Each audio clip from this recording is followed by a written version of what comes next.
Hello and good morning to our listeners from around the world, and welcome to another great edition of This Morning with Soulivity, broadcasting live from our studio in the nation's capital and on KMET 1490 AM in Southern California. My name is Brian Wesley Johnson, and I am so glad that you are here with us.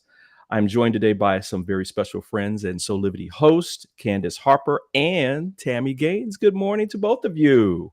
Good Good morning. morning. Oh yeah, that's that choral good morning I want to hear. Listen, before we begin, I want to remind our listeners that listen, you are part of this conversation.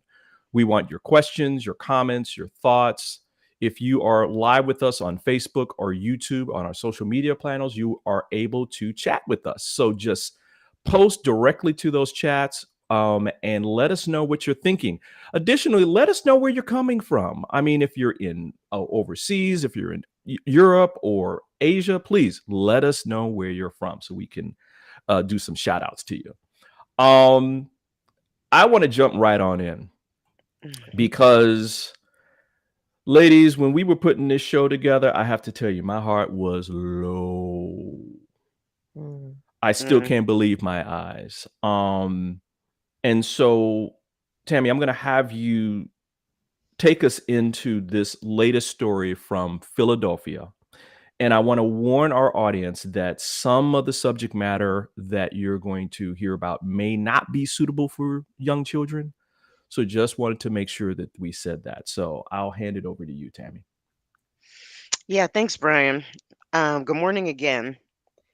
It is Black History Month, and we're only a week into it, and there's some amazing things happening. I'm gonna get to this in 1 second, but let's remember LeBron became the all-time scorer.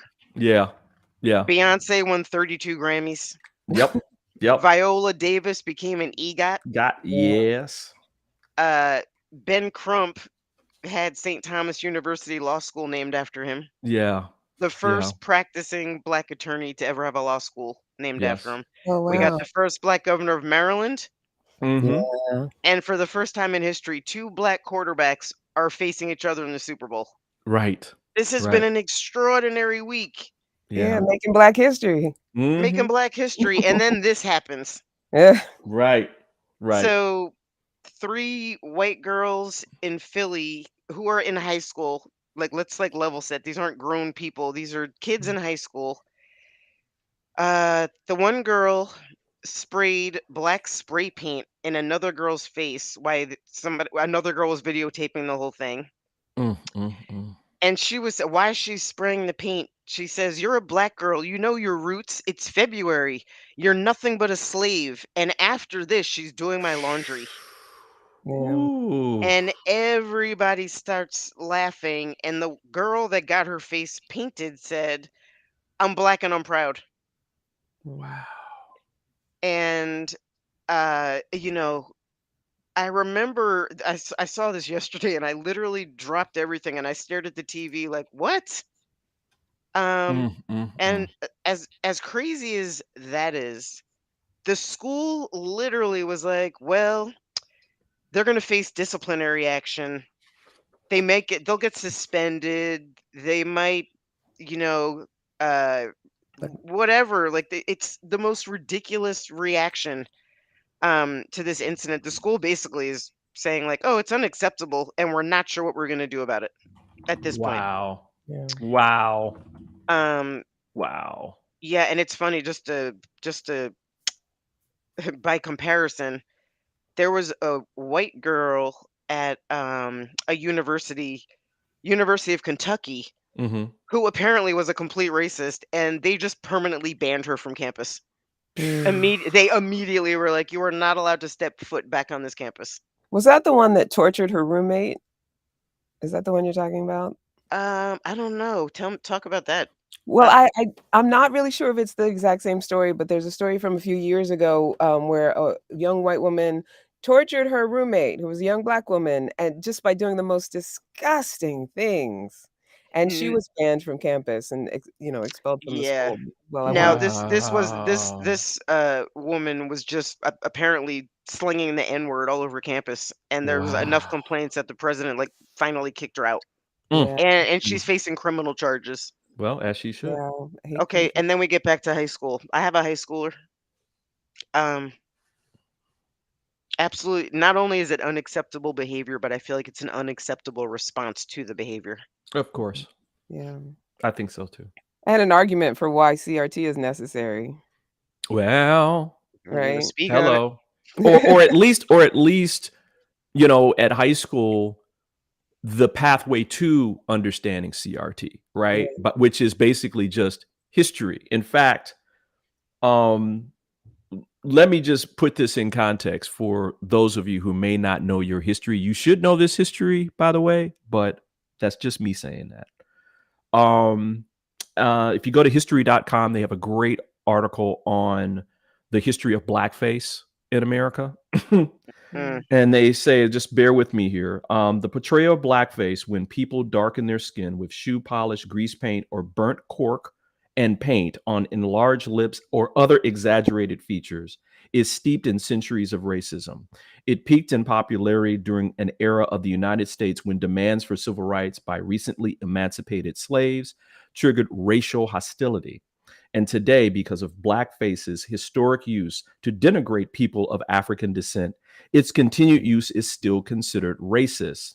It's an assertion of power and control, says David Leonard, a professor of comparative ethnic studies and American studies at Washington State University. He goes on to say it allows a society to routinely and historically imagine African Americans as not fully human. It serves to rationalize violence and Jim Crow segregation. Woo! Well, see, the thing too, I mean, as it pertains to this video, you're dealing with 3 high school girls who they don't have the emotional wherewithal probably to even grasp the concept of what you're talking about. I mean, Right. they're not even smart enough not to spray poison in each other's faces. Yeah, by the way, and then there's that. You literally put this chick's health in At jeopardy. risk, Right, exactly. right? Spray paint is not healthy. It's Yeah. yeah. But mainly because not that they don't have the capacity, but no one around them had the wherewithal to have them have a level of empathy. Like you can be 16 years old and be empathetic enough not to do these things. And the fact that they got to this age and they don't have the good sense, not to just not be racist, but to be, careless with each other's health. Right, that way. right.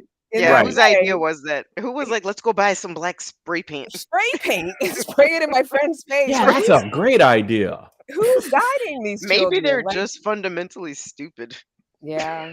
And where are these parents? Who's guiding them? Like who, What yeah. why do you both think this persists? Because this has been going on since, as we know in the history books, going on before Jim Crow South started. So this is like 100 and something years going on. I think that's why. I mean, I think that's part of the reason is the longevity, but also because we're in an age now where there's just so much consumption and so much aware. Like I can remember I grew up in a small town near Pittsburgh, very similar sort of mental paradigm around race when I was growing up, but I had no idea of it because we didn't have the internet, right? Right. So on some level, I knew what racism was because of the limited information in the history books and the encyclopedia, what my parents knew to share with me. But I had no idea until I looked back what real, racist experience were. And even the racist experiences that I had, that isn't how I identified them. But nowadays, these kids have a perfect storm of all the information in the world at their fingertips. All of the things that they see and interact with, a lack of empathy and sensitivity because everything is so digital, right? Mhm. And then if they don't have any sort of support in their lives that is saying, look, this is how you develop humanity, and where would that support come from? Because we all grew up knowing how to interact with each other, Right. like knowing how to talk to people. Right. Well, not everybody. Well, that's but I you know could what I mean, knowing how I to actually be in the same room, even if it's a negative interaction, knowing how to actually be with someone beyond a digital, like our first line of interaction is in person. Mhm, You know, whereas mhm. their first is digital, technical. So where does the empathy come from? I don't know. I love Candy's heart. I I love know. your heart. I grew up completely aware of racism. Did you? I've told you guys before, Mm, we were the only black family for 4 counties Yeah. wow. in a Yeah. very and this is what's disturbing. I grew up in a very upper class neighborhood. Mhm, So these mhm, Well, were really wealthy white people, like, mhm. heads of banks, yeah. Right. heads of state. And we moved we moved into the neighborhood and they immediately like they spray painted the N-word on our garage. Oh, They did wow. donuts on our lawn. I was 11 years old. Wow. Yeah. And I remember my Wow. mom confronting my dad. This is like 2 o'clock in the morning. My mother was screaming her head off, so we all woke up. But she was saying, like, I want to go back. Like Mm. where we moved from was a completely diverse, and think about this is like 1970s. Mm, Our mm, mm. neighborhood had a sprinkling of everything: Indian, Jewish, white, Right, black, like right, you name it. right. Anyway, you sort of take that for granted. And when we were acutely aware of racism, and Candy, you said now, like, tech is everywhere. Very interesting. I was talking to my daughter last night about what happened. Yeah. She said 2 things. One is, "I don't wanna talk about it," Mm, Mm. which I thought was, like, interesting. I was like, "Why?" And she was like, "I'm just so sick of hearing about all this racial stuff." Yeah. But Brian, I wanted to point out one thing. You talked about, critical race theory. yeah. We live in a happy bubble here because we do restorative justice throughout the entire school system, which I Mhm, think is a more constructive conversation than critical race theory. mhm, So mhm. restorative circles, they basically repair harm that has been done within a community. That Right, community could be, right, racial, it could be gender, it could be whatever. right, They force the kids to sit down at the beginning of every day for 20 minutes and talk about like this stuff. right, Yeah. right, So I don't know right. how I feel about critical race theory, to be honest with you. Mhm. Anyway. Well, let's continue this. Let's continue this conversation. Yeah. Um, because there's a lot of different sides to it.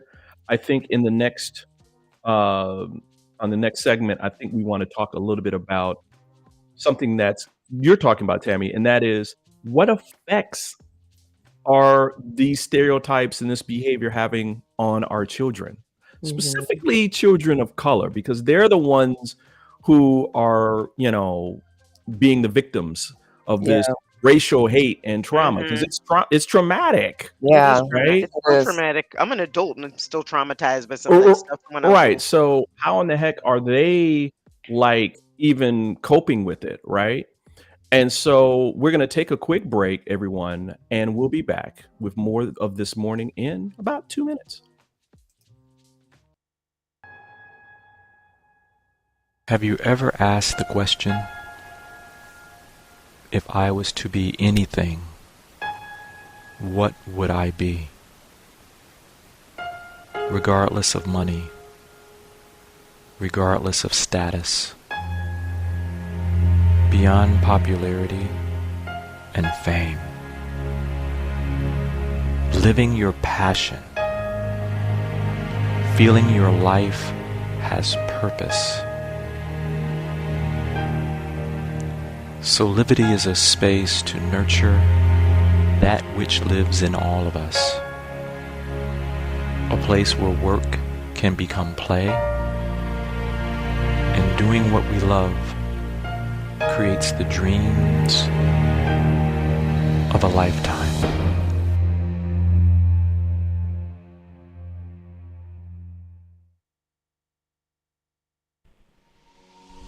Hi there, Sheila Applegate here with some exciting news. I've joined the incredible Soulivity team as the host of the new Consciously Awesome live show. where I will be sharing insights to help you discover your full brilliance and claim the vibrant life you deserve. So tune in every Wednesday right here on Soulivity TV to join the fun, and remember to subscribe to the channel so that you don't miss a single episode. Have an awesome week, and I will see you on Wednesday.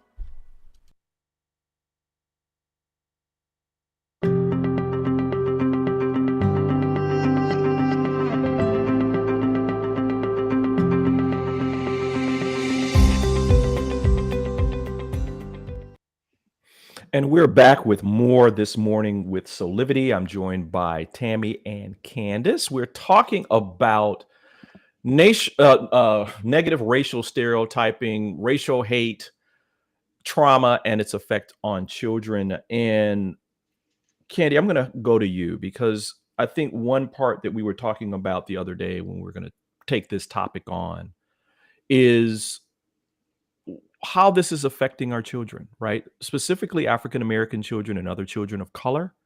How are they dealing with those traumatic experiences? Because it is trauma, y'all. Yeah. When that happens to them, it is trauma. No, 100%. And the first thing I thought about, because like I said, where I grew up, this was basically the kind of people I went to school with, right? But I didn't, when I was young, I didn't necessarily experience it uh in the moment, because I just didn't recognize that as what it was, right?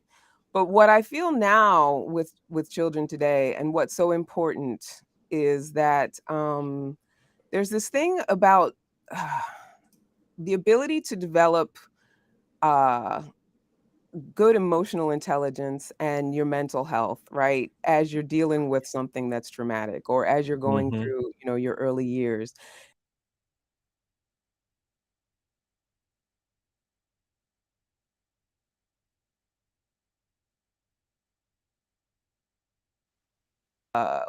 Man was talking about his daughter, his young Black daughter, and her niece were some of the first Black students to see this video. And so immediately, that's where my main concern went. The girls, the silly girls in the video, I mean, clearly they're going to need some sort of education and discipline and all of that, but less. And a lawyer. Yeah, probably in a year too. But less important, I think, than the care that the Black students who either deal with them or go to school with them, and any of the Black students that see it across, the internet, as it's now viral, are going to need the mental health care, or an understanding of, what do I do when I'm faced with something like this?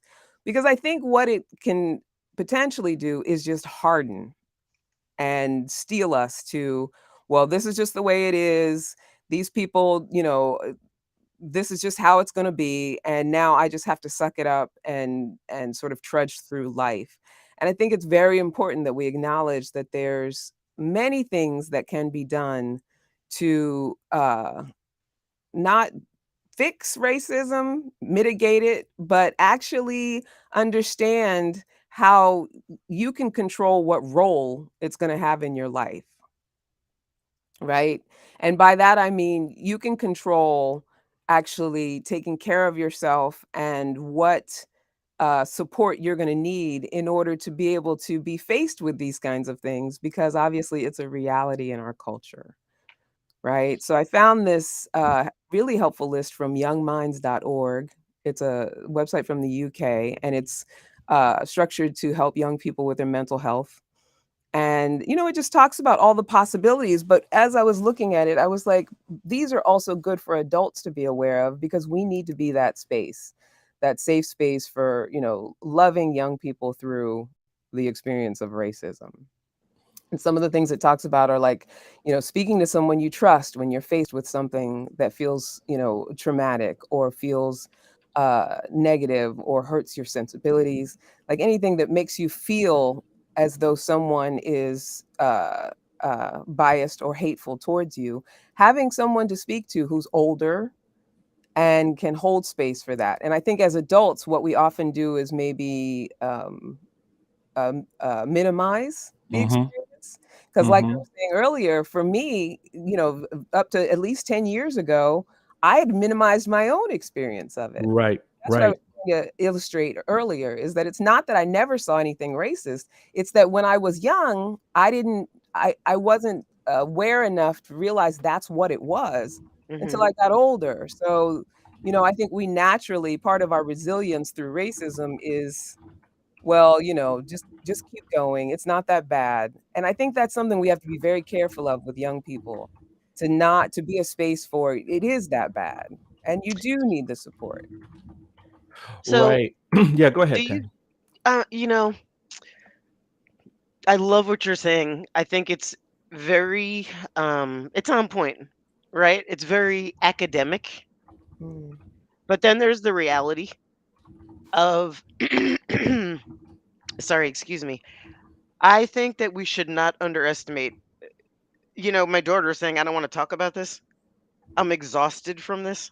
Yeah, yeah. That's the reality. I feel like we shouldn't underestimate in this conversation. We shouldn't really underestimate like the kids. They're super smart. Mhm, They are mhm, exposed. Like they know nonsense when they see nonsense, Yeah. mhm. unless they're raised in a bubble. So think about this. These girls, by the way, this could be like I'm gonna drop a bomb in our entire podcast and everyone's gonna run, but I'm gonna do it anyway. It's an all girls Catholic high school. Yes, That is yes. problematic for me. All boys, all this, all that. We need to sprinkle kids into real life of society. So Yeah, maybe these girls wouldn't have done this if they were surrounded by black people and people that were different from them. But when you talk about an all girls Catholic school, that is like one of the most homogenous environments you could possibly create. right, So why would right. they have any awareness about things and people that are different from them? Unless Exactly. they're being taught it at home, which we know Mhm. most parents are not going to make the Mm, investment. So instead of being taught at home, like, hey, the bubble that you're living in is not the real world, what right. they learned at home was let's make fun of Black History Month. That's what they learned at home. So I'm sorry, maybe all girls Catholic high school is not working. Right. I I mean, I think that's a possibility. Sorry to interrupt you, Brian. I think that's a possibility as well, but I also don't think it's underestimating to think that young Black people need extra care. I mean, I think even just in your daughter saying, "I'm sick of it," like that is a resistance reaction that requires care, not like, Mhm. "Oh, you're savvy enough, you can handle it." It's like, no, like we need to be able to give young Black people the tools to be able to navigate this so that it doesn't become something that affects how they maneuver as adults and how they view themselves. And I think that that's part of what happened with our generation. It's like, we continue to evolve, but we still have those scars of, just deal with it, just put up with it, just, do what you can. No, we got to start being more active about how we care for ourselves around it and how we care for our children around it, even if they're, in resistance to that. and as we're That's right. coming up on break, let's continue this conversation. And what I want to do is, Tammy, I'm going to go to you because I want to know from your perspective as a mother what you would like have happened with the school and others to intervene in that. Okay. Are you ready to take that first step towards true, unwavering inner happiness? Are you like thousands of people who have everything they need, not want, but need, and still can't seem to find happiness and fulfillment in their lives? If so, the Steps to Happiness show is for you. On my show, you will learn about the principles and practices that lead to true inner happiness. Because guess what? It isn't found in our external environment, but within ourselves instead. Together with my guests, we will explore the latest physical, mental, emotional, and spiritual well-being practices. And together, we'll advise you on the actionable steps you can take towards a happier, more fulfilled, authentic life. So I invite you to join me each week on Soulivity TV on the Steps to Happiness show with me, Teresa Greco.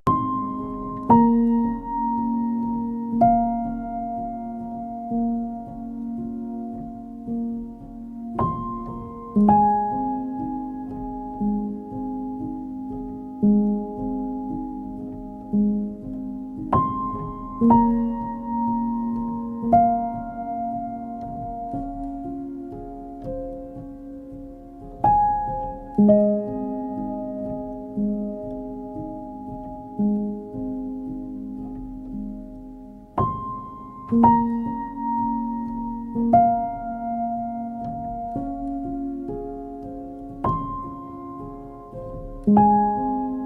can find all the Satonic products at our Go shop on Soulivity at go.soulivity.com now.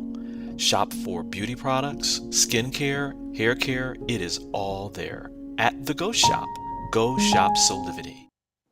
And we're back with more this morning with Soulivity, and we are talking about negative racial stereotyping and its effects on our children. And I'm going to go to Tami, but I want to just get this little piece in here from the book Reaching Teens: Strength-Based, Trauma-Sensitive, Resilience-Building Communication Strategies Rooted in Positive Youth Development.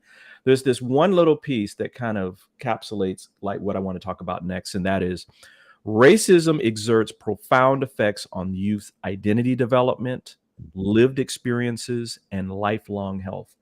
And so, Tami, as a mother, I wanted to ask you this specific question.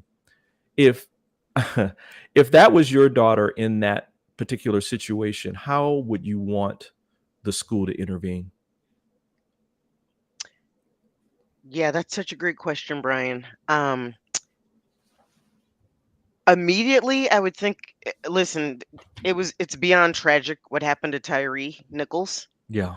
But the one thing they did right was they fired all those jokers immediately. Yeah. Without hesitation. I feel like if schools in this particular situation, everybody should be expelled, not suspended, expelled immediately. The girl shooting the video, the girls that were in the video, anybody that was complicit, the parents. But I'm also a fan. That's one idea. I'm also a fan of the Scarlet Letter. And as a reminder, Hester Prynne wore a Scarlet Letter A because she was an adulteress. I also am a fan of that. Like, the entire school community should be put on notice that these girls are racist. Like, I don't know, maybe expulsion's not the answer. Like, kicking them out of school, maybe that's not the answer. Maybe public shaming is the right answer. And it also puts other kids on notice. Like, if you do this, if you go down this path in any way, this is what's going to happen to you. You get to wear a Scarlet Letter A for the next 2 years until you prove you have rehabilitated yourself. I know, it's crazy. Wow. Yeah, it's it's a lot, and I'm sorry. That's okay. I was thinking about this also because one time I was shopping with my kids, and I asked the woman if she had this in a size whatever I said. And the woman said, "That's $180." And I looked at my kid. It was clearly like a racist like stance to take, but I looked over my kids and I looked back at her and I was like, "I didn't ask you how much it was. I asked you if you had it in this size." Right. Exactly. And then she walked away, and I told my kids, like, this is real life.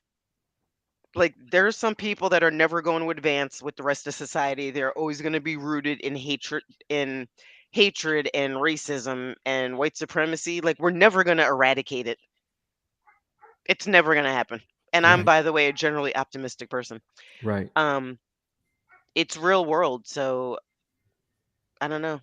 That was a roundabout answer because I have a lot of feelings about this whole entire issue. No, of course we all do. Candice, I'm gonna go to you, but I want to frame this a little bit. And I'm gonna drop a little history first. Oh, okay. And this goes to like stereotyping. So you both are familiar with the Salem witch trials, right? Where women were burned at the stake, right? Yep. Well, the modern history of that portrayal tells us that when you think of it, you think of all white women. That is not true. That's not the truth of what happened. Most of the women that were burned in Salem were black women. not white. Mm. And so I'm just bringing this up because we have these stereotypes, these racial stereotypes that we gin up sometimes to tell a certain story. And so I just wanted to bring some history in there just to kind of keep us centered that this isn't new. This is old. And we need to know that. So Candy, I'll go to you. Yeah, I mean, while I don't take it lightly, and this may sound kind of Pollyanna, I do think of like Martin Luther King, that like darkness cannot drive out darkness, only light can do that. Yeah. And you know, I get what you're saying, Tami, about the concept of the Scarlet Letter, but I think that we have to remember, and even, you know, Don Lemon, who's not necessarily a you know, beacon of activism, made a Somehow point. he's become so. How did he become that? I don't know. Right. But he did make a comment on the CNN report or the CNN video where he said, we do have to remember that they are children. And, you know, I think that here is a good jumping off place, a good opportunity. I think when we have people so young, that the response always has to be love. I mean, I think it always has to be love no matter what. And by that, I don't mean let it be okay, let people act however they want to act. I just think that our response needs to be less about finding a punitive, shameful way of, you know, seeing people, you know, it's like the head on a stake. I think it has to be more of, you know, it always goes back to the care for mental health and education, and that has to be the focus always, because what you focus on grows, and the more energy we put towards the hate, the more energy we put towards retaliation, the more we perpetuate. And that's why this idea that it's never going to go away, because we've always been in a state of fighting and contention. And even though I know that what I'm saying, there's a, you know, it's colossal, right? Because it's community consciousness, it's global consciousness. But in order for this to ever have any sort of meaning and change and transformation, we have to be able to look in each other's faces and see God, no matter what, and love, or whatever you want to call it. We have to be able to do that. Yeah, but That's the only. But when we can't, I love that sentiment. It makes so much sense. But it's not just a But it's sentiment. not. I think But I just don't. I don't know. Yeah. I lived in Charlottesville, Virginia for 3 years. I Yeah. don't see every single one of those people like coming from God in their heart. Well, let's I'm well, not let's saying that.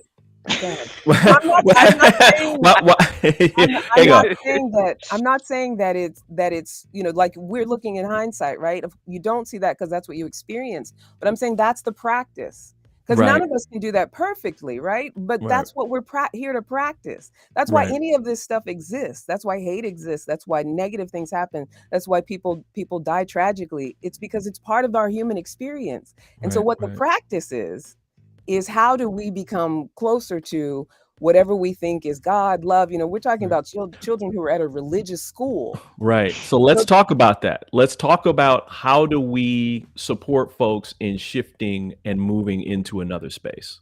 Yeah. We'll be right back, everyone. Oh yeah. 6 years ago, when I started Soulivity, my vision was to support everyone in improving their life through the discovery of their passion and purpose, so they could become the best version of themselves, to battle fear and ignorance, and create a better world today. Get inspired to live your passion and purpose. Visit Soulivity.com now. Soulivity Magazine and Beyond Words Publishing want to remind you about the importance of continuing to follow public health guidelines to protect yourself, your loved ones, and your community. Please continue to wear a mask, wash your hands, and watch your distance. Please visit these sites for further information about how to stay safe from COVID-19 into the new year. Remember, love protects us.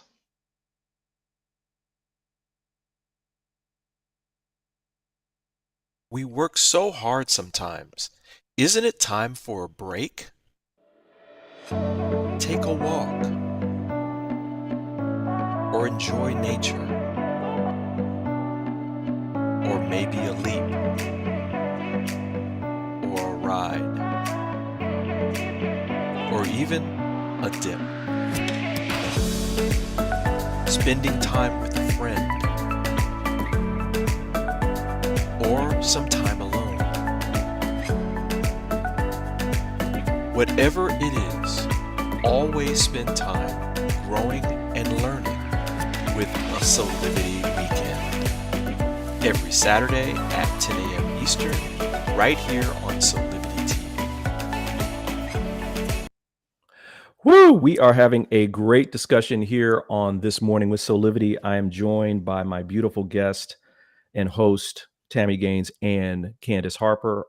We are talking about a difficult subject, which is negative racial stereotyping and its effects on our children.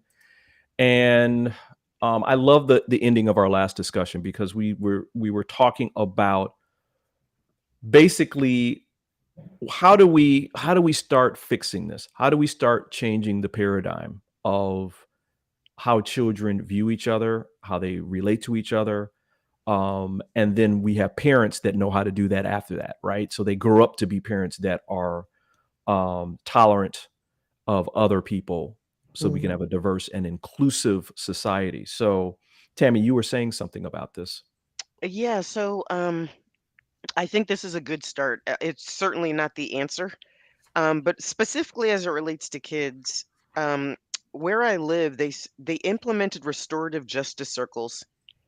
So my daughter's a junior, so they started when she was in 8th grade. So this is like 4 years ago, Mm-hmm. and they basically gather. They literally sit in a circle, and there's a trained restorative justice counselor that leads a discussion. For the students, they talk about, how do you address harmful behavior Wow. in a really constructive way. So they talk about racism, they talk about um, sexism, they talk about injustices done to the LGBTQ plus community. Mm-hmm. So they tackle this stuff in school at the beginning of the day sort of to level set. Wow. This is what you might have heard in the news. Let's talk about that. And I think that's a really healthy, constructive way, because I think at the end of the day, like Candace, even what you were saying, at the end of the day, it is about communication and building relationships. Um, I believe that's the starting point of everything. Mm-hmm. Candy, how about you? Yeah, no, I agree with that. I mean, that was one of the things from youngminds.org. They were saying finding some supportive groups and communities, and as adults, building those supportive groups and communities for the children. I forget what you said the organization was, Tami. What was the name of it? It's not an organization; it's an approach, An and it's approach. called restorative justice. Yeah, so So restorative. it's just rolling out like throughout the country. But Yeah, here on the East Coast in New York City, like this was the first area to embrace this that's after, awesome. whoever That's did that. fantastic. So things like that, and also, I was thinking too, it's about empowerment as far as young Black children, children of culture, children of color, children that could possibly even religious bias, trauma. So being able to curate what you take in, I think children would benefit from knowing that they can curate what they take in when it comes to social media and the internet and things that are sent to them. Like, we were talking earlier, I didn't watch the Tyree Nichols video because I knew Yeah. what that would do to me Yeah. mentally. Yeah. I think children need to start being able to understand that their mental health is affected by what they consume, and also that they have the power to only consume what they want to. Because I believe that racists are mentally unhealthy, Mm-hmm. and there's nothing more detrimental to our mental health than consuming the sickness and abuse of the unwell. So children need to know that they don't have to consume it. By the way, Candy, that is such a great point. Yeah. Not only can they curate what they're consuming, they can also curate who they're spending time with. Yeah. Which is Right. really, I Right. actually tend to spend more time having those discussions with my kids. And by the way, my oldest daughter is 26, and we had this conversation yesterday because she's up in Boston and feels very out of place. Mm. She's not having a good social experience in law school because she's like, Mom, Boston is like it's another level. This is a kid that grew Right. up in, Montclair and Right. Brooklyn. Right. She's having a hard time. So I just told her you also can choose who you spend your time with. Yeah. Oh, How do you true. think people, when this is happening, what do they need to do? Because I think that, like, when like, if you're airports and stuff like that and you hear the thing come on, like if you see something, do something. Mhm. I think that applies here as well, because either you think there's something going on or you don't, right? And so what do you guys think about that? Well, I mean, activism is always a thing, right? And I Right. think many different levels of how people can get involved when something makes them feel angry or hurt or disappointed, right? Right. I think that there's nothing wrong with supporting young people in wanting to get active and just, having constructive ways to do it. Understanding that you still have to take care of yourself, but if you feel angry about something, you don't have to just sit in it. Right? That you Yeah. Wow. Yep. get active in some way. Wow. What do you I know think, it's just funny. I think I'm like probably the wrong person to ask because I let no injustice go unnoticed. Um, What do I you do do? think it's What do calling it. you do, Tammy? What do Well, you do then? I will Like, give you a very specific example. okay, Uh, go for it, because I 2 days want to hear ago, this. yeah, 2 days ago, I went to take my dog to Petco to get her nails clipped. I had an appointment. I got there 10 minutes early. I was just standing with my dog, and I did, how long is your dog going to sit there while you're waiting? The woman's like, I'll be back in 5 minutes to take care of you. So I started walking around the store, and when I came back, she looked at me, and there was two white people on either side of me that were not there 10 minutes before. Are you She serious? she looked at me, and she said to the one woman on my right, she's like, "What are you here for?" And the woman said she was here first. And the other woman, she said, "What are you here for?" And she said, "Oh, I just need like a quick brush or something." And she was like, "Okay, come on back." I was What? like, "Excuse me, I've been here. Like, I had the first appointment of the day." That woman looked me in the face and took that woman and her dog back behind the door. And I Wow. found somebody. I was like, "I need a manager right away." Wow. So they got the Wow. manager, and I just laid out the facts. It's emotional because it's upsetting. But I'm like, let me lay out the facts of what happened. Anyway, that woman, she dragged her out, wanted her to apologize. I was like, this is beyond an apology. She needs to, like, this is way beyond, like, I'm sorry. But yeah, they made it Wow. right. They made it right. But I think we need to call people on their stuff in the middle of them doing their stuff. I love it. I love it. I So they're love it. I aware of love it. it. I love it. Listen, we're going to take another break. I love this topic today. I mean, I'm glad that we're tackling it. I'm glad that we're having an open discussion on it. I think we're probably going to have maybe several shows Mhm. talking about different aspects of this. Mhm. Because I think that I'm It's a still pissed about tangled it. web. Yeah, It's I'm a still pissed tangled about web. it. And so, everyone, we're going to take a quick break, and we'll be back with more of This Morning with Soulivity. We'll be right back. There, this is Brian with Soulivity.com. I want to share some exciting news about our new Aspire Academy by Soulivity. Now, you probably want to know what the Aspire Academy by Soulivity is. Well, it exclusively connects you with people around the globe and who share the intense desire to improve themselves and create a better life for themselves today. There's classes, there's workshops, there's live events, and even more exclusively just for you. You see, I wanted you to have a safe space where you could grow, you could learn, and it would empower you in all aspects of your life, including your mind, your body, and your soul. So how do you get started? Well, it is so easy. First of all, the best part, joining Aspire Academy is absolutely free. Just click on the Join Now button, sign up, and begin your journey. As a special part of this invitation to you, there are some free courses that are available for you to try from our amazing roster of coaches and collaborators. It's our way of saying thank you for all of your support and being with us along our journey of expansion. I hope you enjoyed the Aspire Academy by Soulivity today. Start the process. Learn more about your passion, your purpose, and how to live a higher quality life.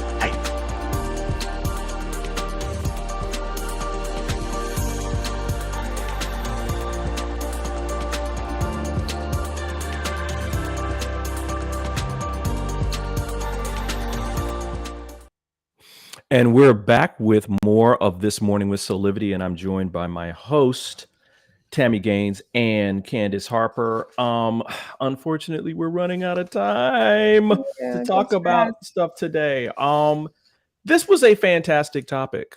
As I said before, I think that here at Soulivity, we're all about empowering, but we're also about battling fear and ignorance. And at the heart of all this is that fear and ignorance. Mm-hmm.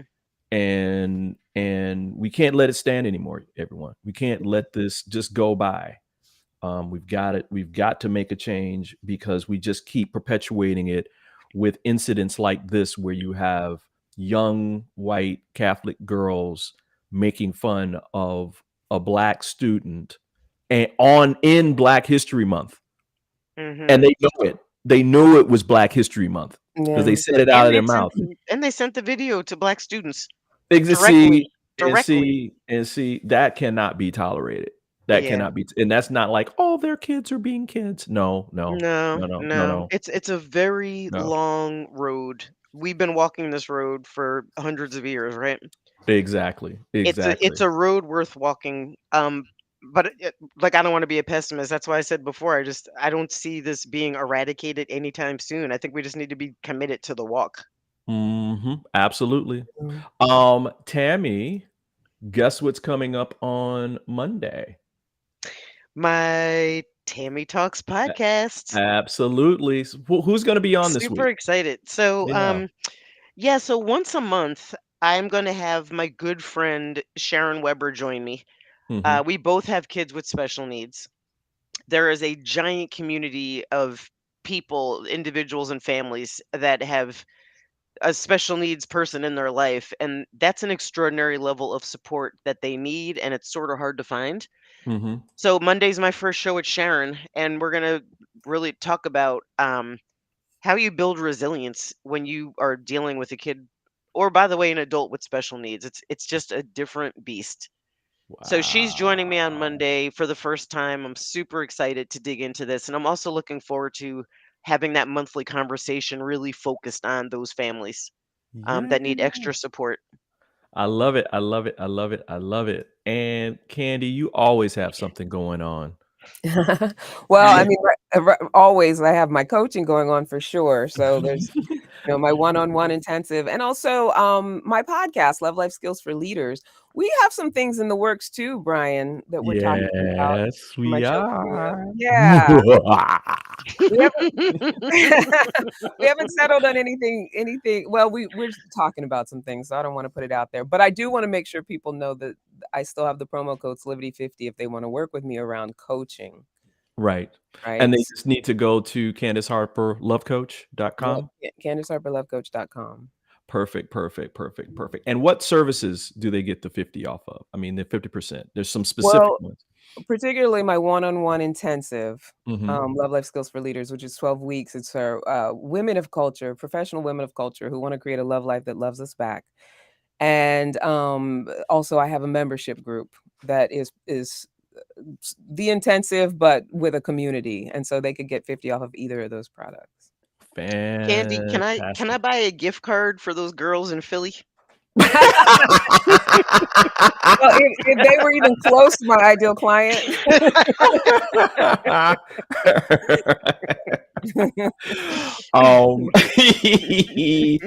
We also want to remind you, even though we had this conversation today, February is Black History Month. And there's great resources, great events happening all over the country. You can learn more about Black history by going to blackhistorymonth.gov. blackhistory.gov. That's blackhistory.gov, and find out more about all the great African American heroes and amazing people, because Black history is American history, y'all. Also want to let you know, listen, we want you to follow us on Facebook, Instagram, Twitter, YouTube, all those social media channels. You can learn more about events coming up. You can also be part of some giveaways.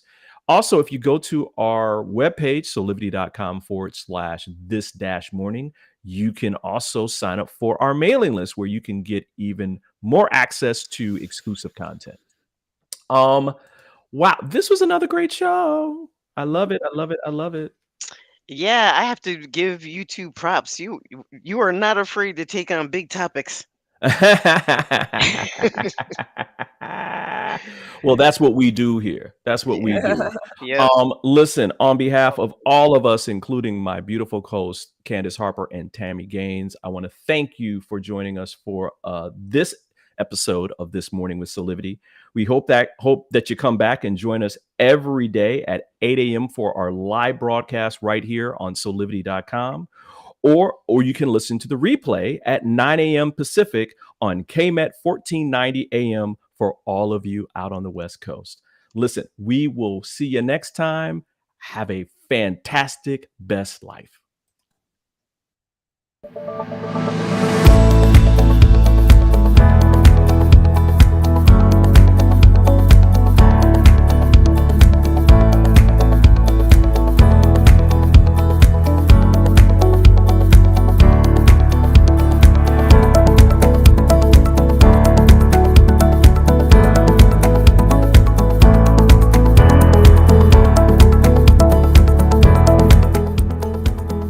This work is subject to copyright owned by Affinity Global LLC. Any reproduction or republication of all or part of this is expressly prohibited unless Affinity Global LLC has explicitly granted its prior written consent. All other rights reserved.